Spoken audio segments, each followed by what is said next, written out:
एक बार एक राजा होता है जिसके पास बहुत थोड़ी सी सेना होती है। उसको पता लगता है कि पड़ोसी देश का राजा जिसके पास उससे 4 गुना ज़्यादा सेना है वो अगले दिन उसके राज्य पे हमला करने वाला है। अब ये सुन के राजा बहुत टेंशन में आ जाता है और अपने सेनापति को सारी बात बताता है। सेनापति ये बात सुन के थोड़ा सा सोचता है और फिर मुस्कुरा के बोलता है, महाराज वो कल हमला करेंगे ना, तो आप बिल्कुल टेंशन मत लीजिए, अभी आप सो जाइए, जो कल होगा वो देख लेंगे। अब ये सुन के महाराज को कंफ्यूजन तो होती है, लेकिन सेनापति का कॉन्फिडेंस देख के उसे लगता है कि ये कुछ कर लेगा और वो जाके सो जाता है। अब अगले दिन जब राजा उठता है तब उसे पता लगता है कि उसके देश की सेना ने रात में ही दूसरे देश पर हमला कर दिया था और वो जीत भी गए।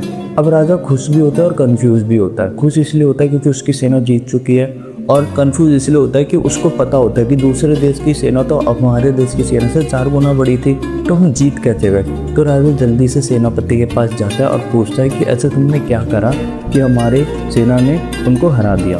तो सेनापति बताता है कि महाराज, जब हम कल रात में उन पर आक्रमण करने जा रहे थे तो मैंने देखा कि हमारे राज्य से उनके राज्य तक जाने आने का बस एक ही रास्ता था, जो था एक लकड़ी का पुल।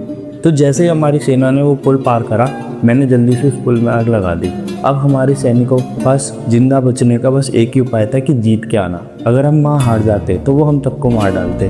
तो अपनी जान बचाने के लिए हमारे एक एक सैनिक ने अपना पूरा 100% दिया और उनके 5-5 सैनिकों को मारा, जिसकी वजह से हमारी जीत सफल हो गई। अब ये सुन के राजा बहुत खुश हो जाता है। तो इस कहानी से एक छोटी सी मोरल मिलती है कि जब भी हम कोई भी काम करते हैं ना, तो हम पहले ही प्लान बी बना लेते हैं, जिसकी वजह से हम प्लान ए को करने के लिए अपना पूरा 100% कभी देते ही हैं। लेकिन अगर आप चाहते हो कि आपका प्लान ए सफल हो जाए, सक्सेसफुल हो जाओ आप उस काम में, तो आप कभी प्लान बी मत बनाइए। उसकी वजह अपना पूरा फोकस बस प्लान ए पे करिए, ताकि आपको वो अचीव करने में आसानी हो।